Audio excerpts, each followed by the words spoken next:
The Chinese Endra, Anna news ebeto just say House of Folk supporters no omobonjo. Send a Messi call club name no. So I'm not now dear or my hair. I have nobody almost kind Ejananka. Into also mu pusu omo. Pusu omo na your mommy no. 1 resource ning 2. Coach no amfa nidi amfa momo. Amo to twa yampia the ball more direction. So they decided to storm the training grounds. No mama coach no I aware of misgivings. Ene ebufu ewo mumu. Na se efe bibi intesuko kwa ombe tibi ache coach ne pa.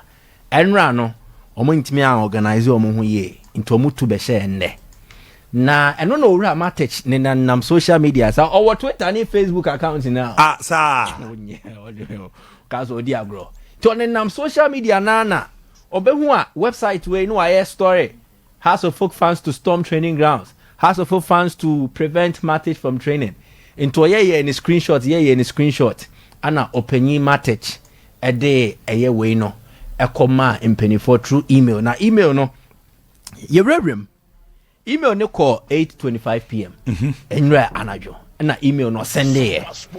Oh Sunday email.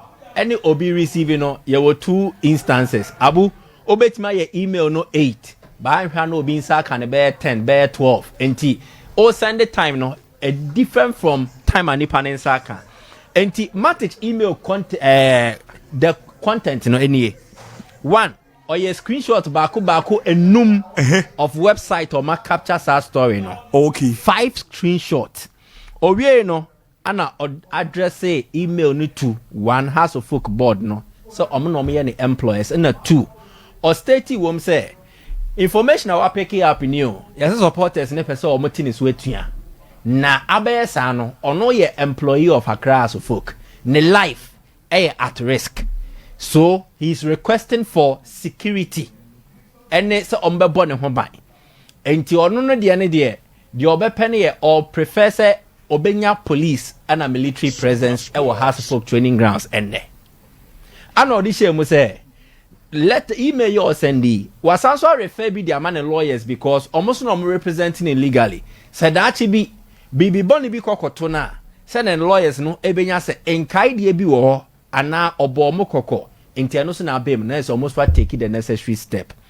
Next one enso ye say ono Matic no onne ne ho coach no oye no okọ school and ye man no coaching certificate onne na chan no license odi coach no yes also a license na ye certify no under UEFA enti oye UEFA pro coach UEFA so ye under FIFA eni sadia de besi bia no if bibi ehana ana bibi ekotia na obey UEFA any FIFA so asutre ana odi go email nim ana wo wie no sign no say Slavko Matic UEFA pro no the chat I send the signature no the ato Slavko Matic UEFA pro no the chat one or send email no 8:25 no send there.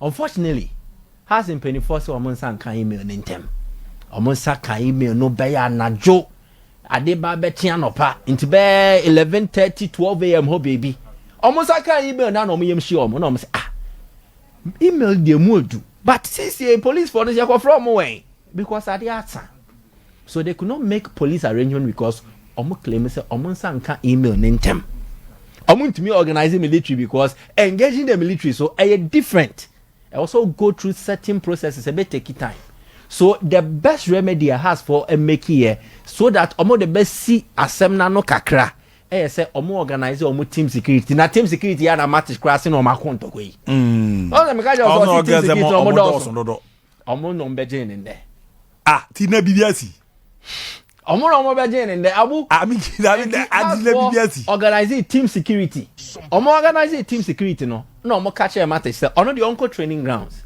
no say security no emmo ne ho ban but in the event say bibia ba be sia ontie advice from the team security non to ne hofo because to me call the stream say yebebo ho ban to ko e de ope into on to ne hofo so advice the man now pay ni ko pay training grounds no share the way unity and security guys chairman say want now o kan ni man to anko fia matter no can escalate you need the capacity to protect you against mass way and once a BBC normally say yebebo referee na way the police for any omo coordinate referee no mabone ho ban because no you can't stop all of them. Yes. So you protect the target.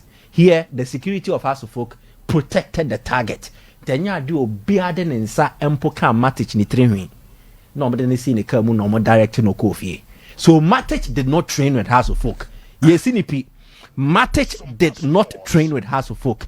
David Okulu assistant coach na training. Mama nhwe we ne kakra. Mama nhwe kakra na. Ekona na kasa ne de da. Mati mama nhwe kakra na nhwe we na ansane abana anti ma yiti kakra.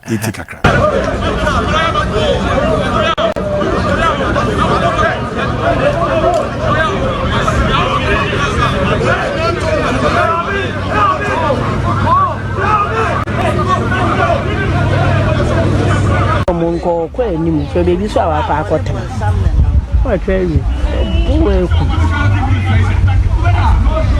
what ndo omu kanu se enti asu who said